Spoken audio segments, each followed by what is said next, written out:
தமிழ் நண்பர்கள் அனைவருக்கும் வணக்கம். அக்னிச்சிறகு சேனல் சார்பாக இந்த வீடியோவுக்கு உங்களை அன்புடன் வரவேற்பது நான் உங்கள் கௌசி. இன்றைக்கி எபிசோடுக்கான ரிவ்யூ என்ன அப்படின்றத பார்க்குறதுக்கு முன்னாடி இதுவரைக்கும் நம்ம சேனலை நீங்கள் சப்ஸ்கிரைப் பண்ணலைன்னா பண்ணிக்கிறீங்க. கூடவே இருக்க பெல் ஐக்கானையும் கிளிக் பண்ணி அதில் ஆல் அப்படின்ற ஆப்ஷனையும் கிளிக் பண்ணிக்கிறீங்க. அப்போ தான் நான் போடக்கூடிய வீடியோ உங்களுக்கு உடனுக்குடன் நோட்டிஃபிகேஷனாக வரும். இன்றைக்கி எபிசோட் அப்படின்னு பார்க்கும்போது பால் பழம் சாப்பிட்ற ஃபங்க்ஷன் வீட்டில் ஏற்பாடு பண்ணியிருக்காங்க. கௌதம் மதுமிதா 2 பேரும் வீட்டுக்கு வந்திருக்காங்க. வந்தவங்களை ஆரத்தி எடுத்து வரவேற்பாங்க அப்படின்னு பார்த்தா பாட்டி இங்கே ஒரு சில கண்டிஷன்லாம் போடுறாங்க. ஸோ இந்த டெஸ்ட்லலாம் கௌதம் மதுமிதா 2 பேருமே பாஸ் பண்ணணும் அப்படின்னு சொல்லி பாட்டி இங்கே ஒரு ட்விஸ்ட்டை வந்து கொடுக்குறாங்க. ஃபஸ்ட்டு கண்டிஷன் அப்படின்னு பார்க்கும்போது மதுமிதாவை தன்னுடைய கணவர் பேரை சொல்கிறாங்க.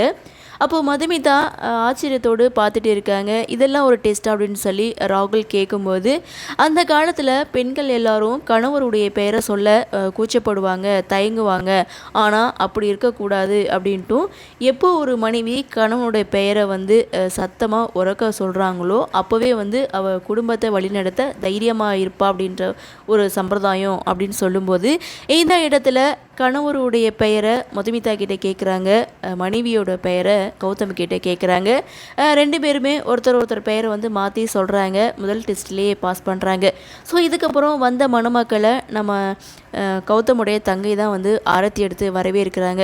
ஸோ வீட்டுக்குள்ளே போனதுக்கு அப்புறம் 2வது டெஸ்ட்டை வந்து வைக்கிறாங்க. என்ன அப்படின்னா, ஒரு குச்சியில் 10 திரியை வந்து ஏற்றணும், அதாவது விளக்கு ஏற்றணும். இதுதான் அவங்களுக்கு கொடுக்கக்கூடிய அடுத்த ஒரு டெஸ்ட்டு.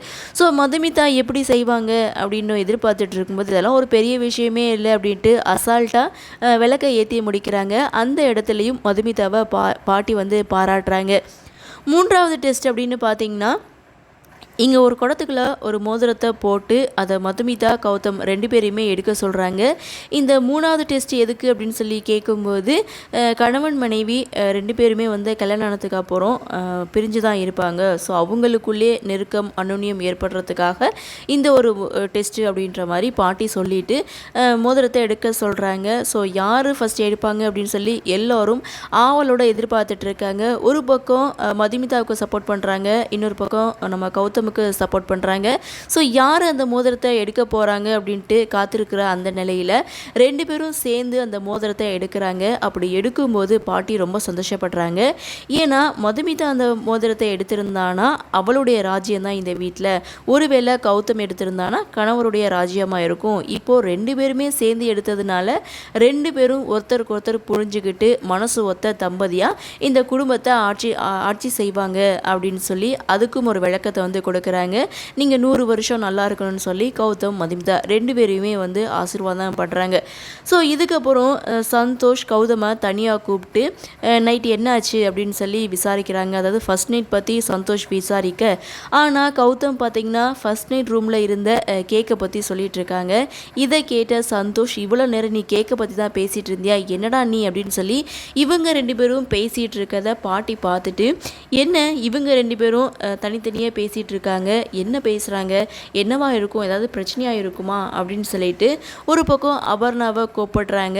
ஸோ இன்னொரு பக்கம் அப்படின்னு பார்க்கும்போது மாயா ஜீவா இவங்க 2 பேருக்காகவும் இங்கே வீட்டில் வந்து காத்துட்டு இருக்காங்க.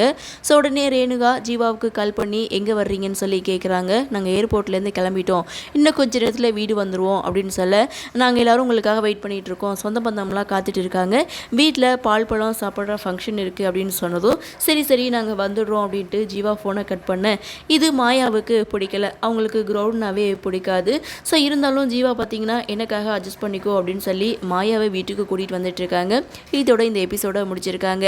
அடுத்து என்ன நடக்கும் அப்படின்ற ஒரு எதிர்பார்ப்போடு தான் இன்றைக்கி எபிசோட முடிச்சிருக்காங்க. பார்க்கலாம் அடுத்தடுத்து என்ன மாதிரியான சுவாரஸ்யத்தோடு கதைக்குள்ள நகர்வை கொண்டு வராங்க அப்படின்றத நாமளும் பொறுத்திருந்து பார்க்கலாம். இன்றைய பகுதி பற்றின உங்களுடைய கருத்தை வழக்கமுள்ள கமெண்ட்ஸில் பதிவு பண்ணுங்கள். இந்த வீடியோ உங்களுக்கு பிடிச்சிருந்தால் லைக் பண்ணுங்கள், ஷேர் பண்ணுங்கள், மறக்காமல் நம்ம சேனலை சப்ஸ்கிரைப் பண்ணிக்கிறீங்கன்னு சொல்லி இந்த வீடியோவிலிருந்து விடைபெறுவது நான் உங்கள் கௌசி. நீங்கள் பார்த்துட்ருக்கிறது அக்னிச்சிறகு.